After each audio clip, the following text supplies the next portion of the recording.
4 أقسام. طب إيه السبب؟ ليه قسمنا مصر لأربع أجزاء، 4 أقاليم مختلفة؟ كل إقليم ليه خصائص وصفات مختلفة عن الإقليم التاني.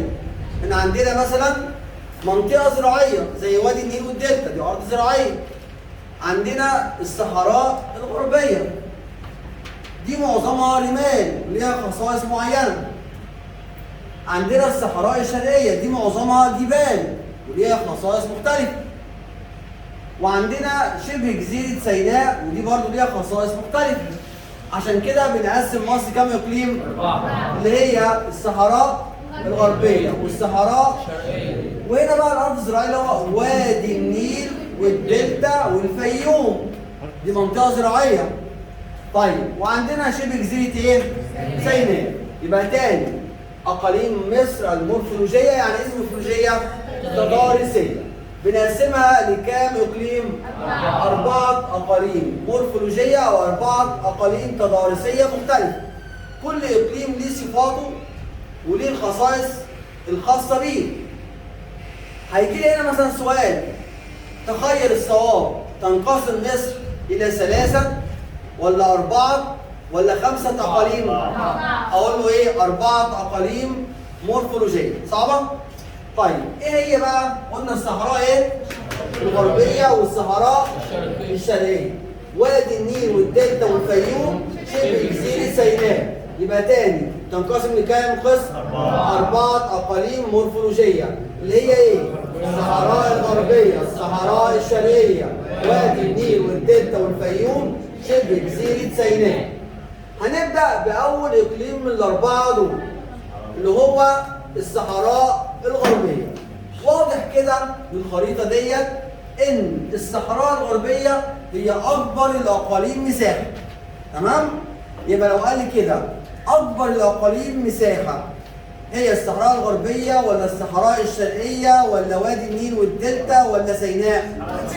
أقول له الصحراء إيه؟ الغربية. طب مساحتها كام؟ إحنا لو فاكرين مساحة مصر كانت 1,000,000 يعني تقريبا 1,000,000 كيلومتر مربع. 1% يعني حاجة بسيطة. طب لو سألتك سؤال كده حسابي، نص المليون كام؟ 500,000. بص بقى مساحة الصحراء الغربية لوحدها كام؟ 681,000 كيلو متر مربع. يبقى مساحة الصحراء الغربية لوحدها كام؟ 681,000 كيلو متر مربع، صح؟ كام في المية من المليون؟ 68% و1/10. يعني أكتر من تلتين مساحة مصر، دي معدية النص. تمام؟ يبقى كام؟ أكتر من تلتين مساحة إيه؟ مصر. يبقى تاني مصر بتنقسم لكام إقليم؟ 4 أقاليم. إيه هي؟ الصحراء الغربية، الصحراء الشرقية، وادي النيل والدلتا والفيوم شبه جزيرة سيناء. هنبدأ بالصحراء إيه؟ مين أكبر أقاليم مصر؟ الصحراء الغربية. مساحتها كام؟ 681,000 كيلو متر مربع. كام في المية؟ 68% و1/10، يعني أكتر من تلتين مساحة مصر. طيب لو فاكرين كانت مصر على شكل مربع، لكن بصوا الصحراء دي على شكل مربع ولا مستطيل؟ الضلع ده أقل من الضلع ده، صح ولا لأ؟ يبقى هي على شكل إيه؟ يبقى هنا بيقول لي معلومة إن لو شكل الصحراء الغربية يا ترى مربع ولا مستطيل؟ مستطيل. هنتكلم عن الموقع الفلكي. أفكركم كده الموقع الفلكي لمصر لو فاكرين، كانت مصر بين دايرة عرض كام؟ 22 و31 و36 شمال خط الاستواء. شمال بين خط طول كام؟ 25 37 شرق. هنتكلم النهارده عن الموقع الفلكي للصحراء الغربية. بصوا كده، تقع بين دايرتي عرض كام؟ 22 زي مصر، صح؟ 22 لحد الجزء ده. الجزء ده اقل شويه من الجزء ده. ده كده اعلى شويه 31 و36%. لكن الصحراء الغربيه عند 31 و30. معايا كده؟ يبقى تقع بين دائرتي عرض كام؟ 22 و31 و36%. تمام؟ يبقى تقع الصحراء الغربية بين دائرتي عرض كام؟ 22 31 30. صعبة؟ تاني من كام وكام؟ 22 31 30. صعبة؟ طيب بين خطي طول كام؟ ده ثابت ده ها؟ كان خط طول كام؟ 25. بصوا هنا لحد خط طول كام؟ هنا اخرها ايه؟ 2 وايه؟ و30 وكام؟ و30 من 100. تمام؟ يبقى بين خطي طول كام؟ 25 لحد 32 30. معايا كده؟ هنشوفه بقى هنا. بيقول لي كده موقعها الفلكي تقع بين دائرتي عرض كام؟ 22 31 30 شمالا شمال خط الاستواء. بين خطي طول كام؟ 25 7 لا كام؟ 31 ها؟ 32 ايوه 32 30. تمام؟ شرقا. يبقى تاني تقع بين دائرتي عرض كام؟ 22 31 30 شمال. بين خطي طول كام؟ 25 32 30 شرق. صعبة؟ طيب حدودها بقى هنشوفها كده على الخريطة. كنا خدنا الحدود السياسية هتساعدنا شوية.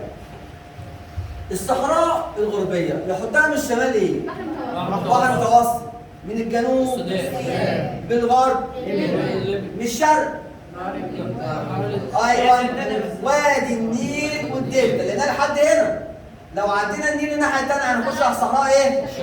يبقى تاني هنشوف حدود الصحراء الغربيه يحطها من الشمال بحر متوسط. من الجنوب من الغرب ليبيا. من الشرق وادي النيل والدلتا. اهي كاتبينها هنا كده. يبقى حدودها ايه؟ من الشمال يحطها البحر متوسط. من الجنوب السودان. من الغرب ليبيا. من الشرق وادي النيل والدلتا. يبقى بصوا بقى الجزء دوت. اقاليم مصر المورفولوجيه تنقسم لكام اقليم؟ 4. مش سامع ها؟ 4 اقاليم. ايه هي؟ الصحراء الغربيه، الصحراء الشرقيه، وادي النيل والدلتا والفيوم شبه جزيره سيناء. تاني الصحراء الغربية، الصحراء الشرقية، وادي النيل والدلتا والفيوم شبه جزيرة سيناء. هنبدأ النهارده بأول إقليم اللي هو الصحراء الغربية. مين أكبر إقليم في الأربعة؟ الصحراء الغربية. مساحته كام؟ 681,000 كيلو متر مربع. كام في المية؟ 8%. 1/10 يعني حوالي تلتين مساحة مصر.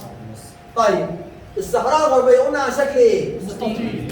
الموقع الفلكي تقع بين دائرتي عرض كام؟ 22 31 30 شمال. بين خطي طول كام؟ 25 32 30 شرق.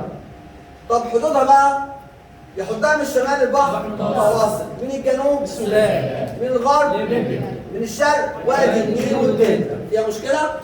طيب نشوف بقى هنا بقية المعلومات الخاصة بالصحراء الغربية. بيقول لي كده أقصى طول ليها 1000 كيلو متر عند سيدي بران. وأقصى عرض ليها 750 كيلو متر عند هنا.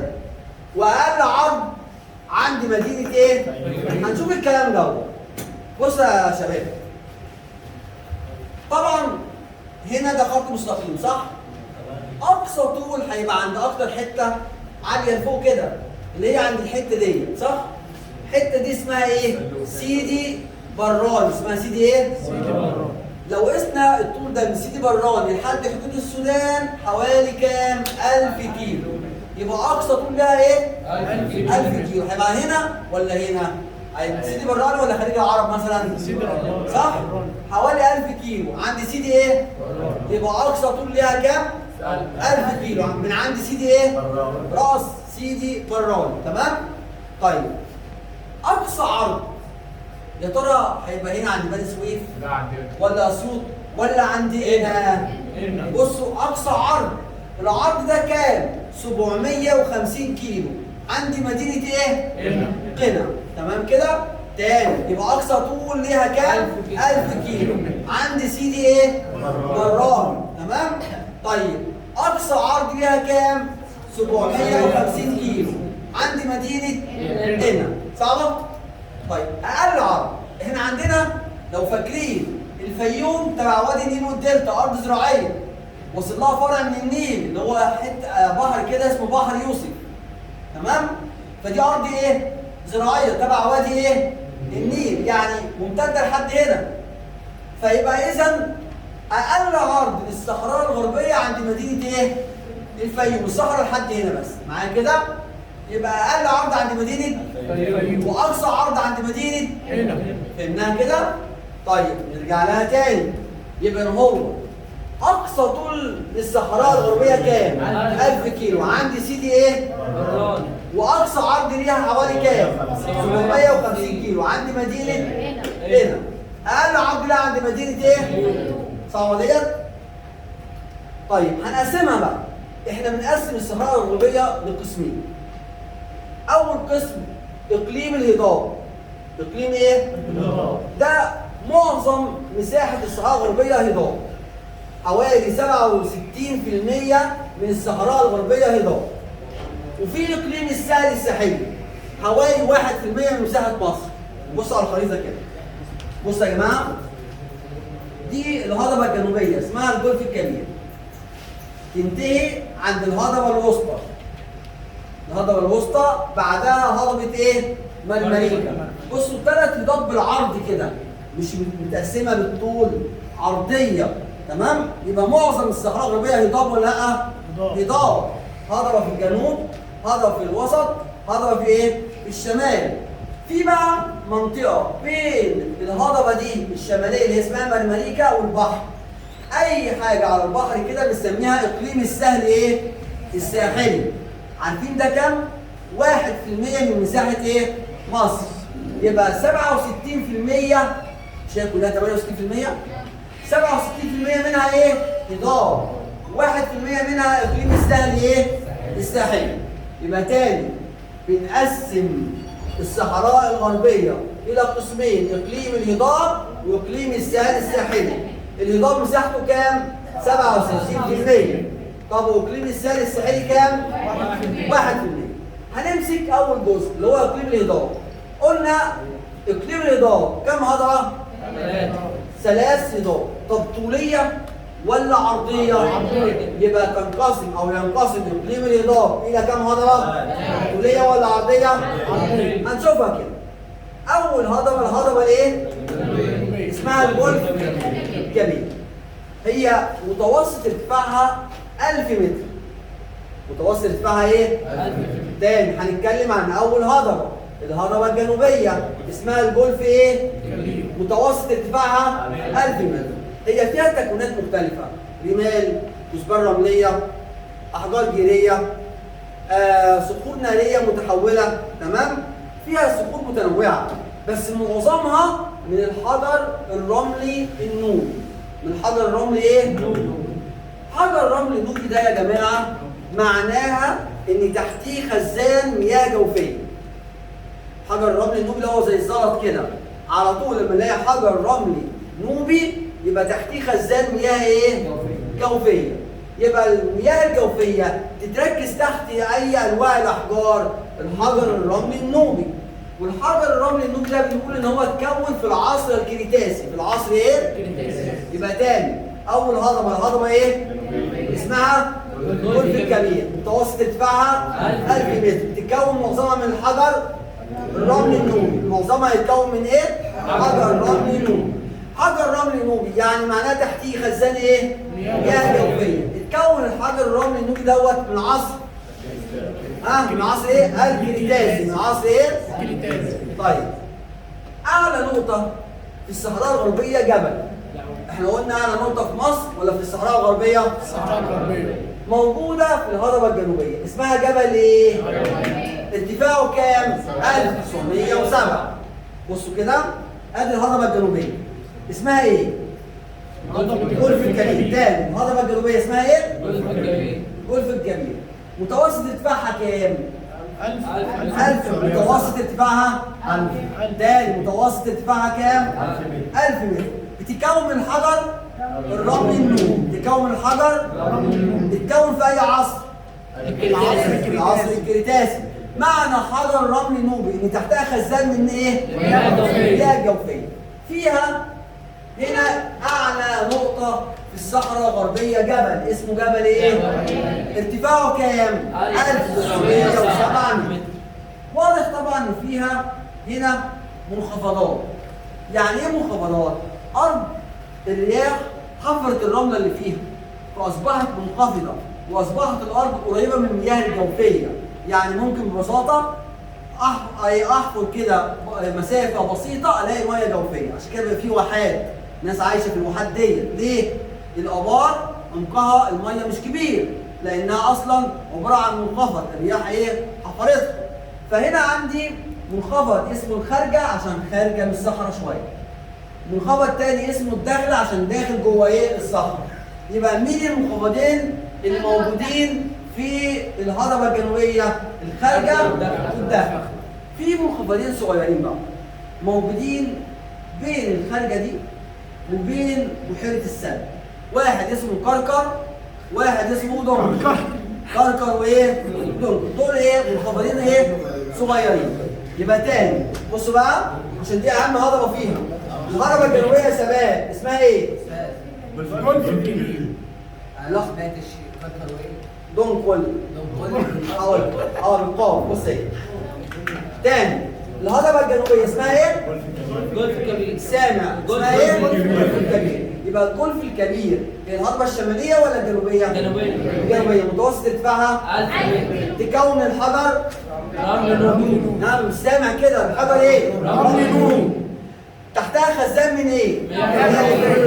اتكونت في اي عصر؟ الكريتاسي. اعلى نقطه موجوده في الهضبه الجنوبيه وفي الصحراء الغربيه هي جبل ارتفاعه كام؟ 1907. في منخفضات اللي هي ايه؟ منخفضين صغيرين كركر ودندر. خلاص كده ايه؟ الهضبه الجنوبيه. نمسك الهضبه الايه؟ الوسطى الجيريه. واضح ان هي منين؟ من الجير. على فكره طالما الهضبه من الجير نعرف ان فيها معدن الفوسفات. الفوسفات ده بيخش في الصناعه وفي الزراعه. تمام؟ هضبه الوسطى الايه؟ الجيريه الايوسينيه عشان اتكونت في عصر اسمه العصر الايسوني. تمام؟ هضبه الوسطى الجيريه الايوسينيه دي اكثرها امتدادا، يعني اكتر واحده اتساعا ومساحه هي الهضبه الايه؟ الوسطى. من الحجر ايه؟ الجيري. من الحجر ايه؟ الجيري. طيب متوسط ارتفاعها كام؟ 500 متر. لكن الجنوبيه كان كام؟ 1000. يبقى الوسطى 500. فيها منخفضات اللي هي مين؟ فرافره والبحريه. بصوا بقى معايا كده. ادي الهضبه الوسطى الجيريه الايسونيه. هضبه الوسطى الجيريه الايسونيه من الحجر ايه؟ الجيري. اكثرها امتدادا من هنا كده لحد تحت كده، يعني مساحه كبيره جدا. تمام؟ كلها من الحجر ايه؟ الجيري. فيها منخفضين هنا الفرافره وهنا البحريه. الفرافره وايه؟ والبحريه. دي اللي اسمها الهضبه الايه؟ الوسطى. يبقى الهضبه الوسطى تقع بين مرمريكا في الشمال وبين الهضبه الجولف الكبير في الجنوب. تمام كده؟ طيب هنتكلم عن الهضبه الشماليه. الهضبه الشماليه اللي هي ايه؟ بنسميها ايه؟ مرمريكا. برضه هضبه جيريه ايوسينيه، يعني في العصر ايه؟ الايسوني من الجير. ارتفاعها متوسطه كام؟ لاحظوا كده الجنوبيه كانت كام؟ والوسطى 500 والشماليه 200. يبقى الارض بتنحدر من الشمال للجنوب ولا من الجنوب للشمال؟ يبقى الارض بتنحدر من الجنوب للايه؟ للشمال. طيب يبقى الهضبه الشماليه اسمها ايه؟ هضبه جيريه ايوسونيه متوسط ارتفاعها 200 متر. هي على شكل ايه؟ بصوا كده يعني ايه بشكل مثلث؟ بصوا كده هي هنا عريضه صح؟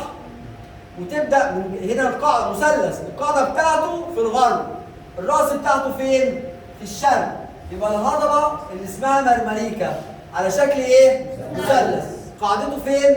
في الغرب وراسه فين؟ في الشرق. تمام؟ يبقى هنا على شكل ايه؟ مثلث. فيها منخفضين اللي هم ايه بقى؟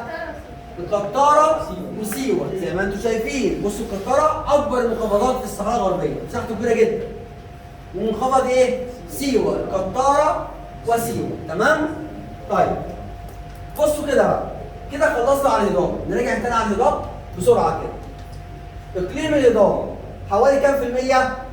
67%. اقليم الهضاب كام هضبه؟ 3 هضاب. طوليه ولا عرضيه؟ عرضية. مهمه جدا. طوليه ولا عرضيه؟ عرضية. عرضيه. الهضبه الجنوبيه اسمها ايه؟ متوسط ارتفاعها مكون من الحجر رمل نوبي. هو خزان مياه جوفيه يتكون في العصر كريتاسي. اعلى نقطه في الصحراء الغربيه هو جبل الوادات، ارتفاعه 1907. في بقى منخفضات اللي هي الخارجه والداخله، الغربه والجنوب. تمام؟ طيب الهضبه الوسطى، الهضبه ايه؟ الوسطى الجيريه الايسونيه. دي اقصارها ايه؟